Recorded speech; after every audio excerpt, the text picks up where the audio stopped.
Hello everyone, welcome into my class. और हम अपनी अकाउंटिंग इक्वेशन का जो चैप्टर अभी तक पढ़ रहे हैं उसमें कुछ नई प्रॉब्लम्स के साथ आज एक नया क्वेश्चन सॉल्व करेंगे ताकि हमें जो अकाउंटिंग इक्वेशन का टॉपिक है वो और अच्छे से क्लैरिफाई हो जाए। तो लेट्स स्टार्ट करते हैं हम अपना क्वेश्चन। सबसे पहली अकाउंटिंग इक्वेशन जो है, जो कॉमन इक्वेशन है कि अगर कोई बिजनेस होगा तभी हम उसमें आगे कुछ करेंगे। तो business started with cash ₹50,000, goods ₹40,000, furniture ₹30,000। यानी कि तीन एसेट्स से यहाँ पर बिजनेस स्टार्ट हुआ है, कैश, गुड्स एंड फर्नीचर। तो जो हमारी अकाउंटिंग इक्वेशन है, assets equal to liabilities plus capital. हमेशा मैंने आपको बताया है कि जो एसेट्स होती है वो लायबिलिटीज प्लस कैपिटल के इक्वल होती है। हमने तीन एसेट्स से जो है वो बिजनेस स्टार्ट किया है, तो सबसे पहले वो तीन एसेट्स हम नोट डाउन कर लेंगे। कैश प्लस गुड्स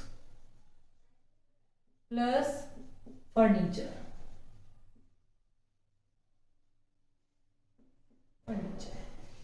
और जितनी हमारी अमाउंट आई है वो यहां पर नोट डाउन करेंगे। Cash 50,000, goods 40,000 and furniture 30,000 equal to liabilities no effect. और सभी चीजें मिलकर क्या बन गई हमारी? कैपिटल। जो भी एसेट्स हम इंट्रोड्यूस कराएंगे अपने बिजनेस में वो हमारी लायबिलिटीज साइड में कैपिटल में आएंगी।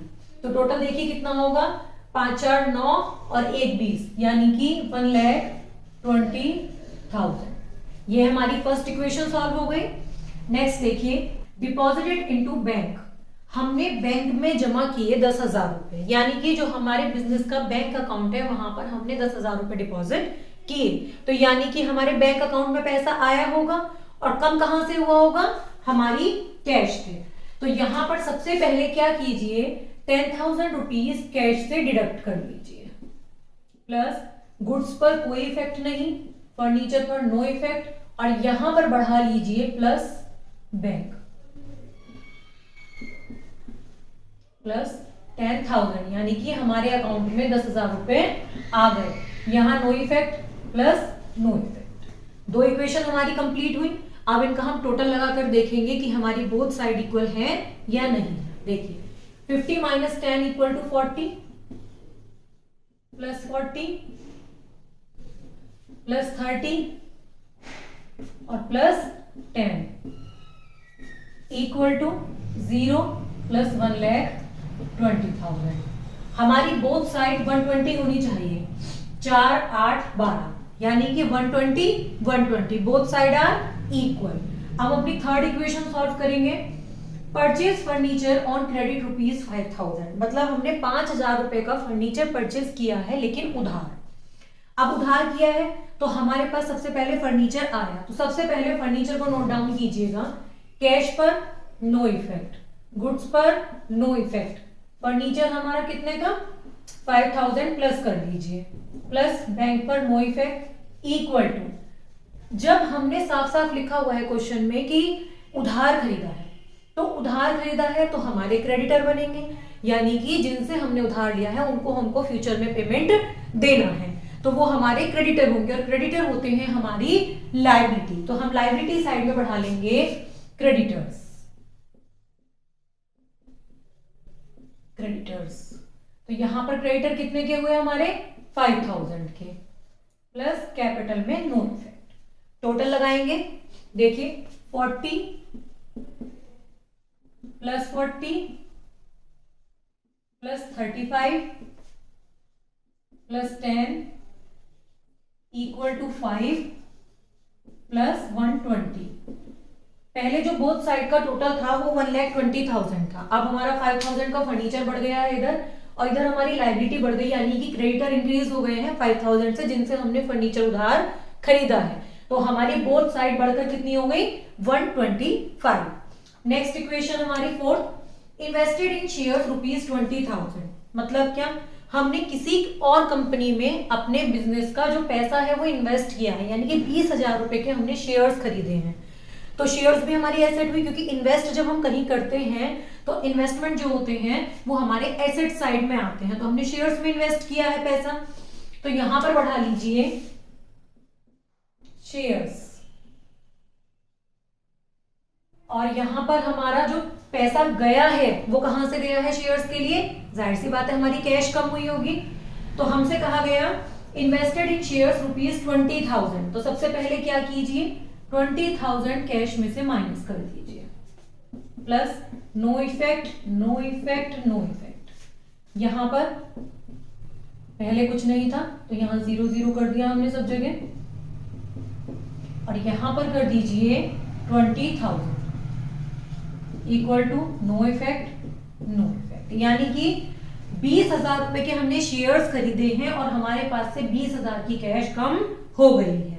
तो फाइनल देखिए इसका 20,000 plus 40,000 plus 35,000 plus 10,000 plus 20,000 equal to 5,000 plus 1,20,000, यानी कि जो बोथ साइड है हमारी वो अब भी 1,25,000 ही होंगी। एक बार टोटल करके देख लेंगे, 40 20 60 80 90 100 125, यानी कि इधर भी 125 और इधर भी 125, तो बोथ साइड हमारी इक्वल है। लास्ट इक्वेशन देखते हैं अपनी, रिसीव्ड डिविडेंड ₹2,000, जो शेयर्स में हमने पैसा इन्वेस्ट किया था वहां से हमें डिविडेंड मिला। डिविडेंड क्या होता है, जब हम कहीं किसी कंपनी के भी शेयर परचेस करते हैं तो उसमें जो हमें रिटर्न मिलता है, जो इनकम हमारी होती है, that is called dividend. Dividend को हिंदी में कहते हैं लाभांश, मतलब लाभ का अंश। जो भी कंपनी ने प्रॉफिट अर्न किया है,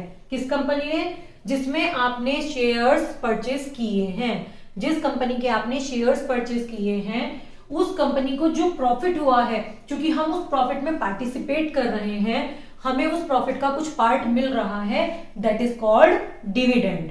तो डिविडेंड जो है वो हमारे बिजनेस की इनकम हुई। तो हम क्या करेंगे, हमारे पास पैसा आया है 2,000 रुपीज कैश में ऐड कर दीजिए, plus no effect no effect no effect no effect equal to creditors में नो इफेक्ट प्लस 2,000। ये बात आई थिंक आपको क्लियर हो गई होगी। जिन लोगों ने पिछली क्लास स्टडी की होगी वो लोग समझ गए होंगे, बिजनेस में जितने भी प्रॉफिट या लॉस होंगे या इनकम और एक्सपेंडिचर होंगे वो सब लायबिलिटी साइड में कहाँ एडजस्ट होंगे, कैपिटल में एडजस्ट होंगे। अगर आपका इनकम और प्रॉफिट है ऐड कर दीजिए, और यदि आपका लॉस या एक्सपेंस है तो उसको डिडक्ट कर दीजिए। तो देखिए हमारी जो फाइनल इक्वेशन बनेगी वो क्या बन रही है, 22,000 plus 40,000 plus 35,000 plus 10,000 plus 20,000 equal to 5,000 और प्लस 1,22,000, यानी कि 1,27,000। देख लीजिए 20 30 60 40 100 1 22 और 5 1 27, यानी कि 1,27,000 रुपीज आपकी बोथ साइड का टोटल आ रहा है, यानी कि हमारी अकाउंटिंग इक्वेशन क्लियर हो गई है, कंप्लीट हो गई है। ये हमारी फाइनल इक्वेशन जो हमें रिसीव हुई है। तो हमने आज नया क्या सीखा, हमने किसी कंपनी में इन्वेस्ट किया है तो कैसे ट्रीटमेंट होगा, हमें डिविडेंड मिला है तो कैसे होगा, हमने बैंक में अमाउंट डिपॉजिट किया है, कोई ट्रांजैक्शन उधार किया है, ये सब हमने आज सीखा। अगली क्लास में हम कुछ नए टॉपिक सॉल्व करेंगे ताकि और अच्छे से इसको क्लैरिफाई कर सकें। सो स्टूडेंट्स, आज की क्लास में इतना ही। Thank you so much.